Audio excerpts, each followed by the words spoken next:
All right, we've got 2 hooks of a treble hook embedded in my knee. I cut 1 barb off, and we've got 2 still embedded in my knee.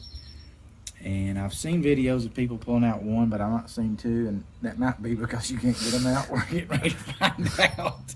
So I've tied them off. I'm gonna put pressure, and I'm hoping at least this one will come out. And see how when I pull on it, they're both in there pretty good.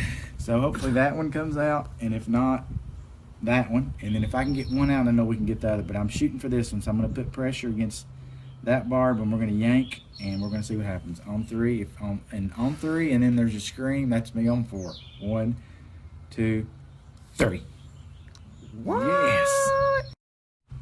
All right, there's the aftermath, but it's good. All right, didn't hurt bad at all. So I would recommend just do what I did: tie it off, push down against the barb, and yank.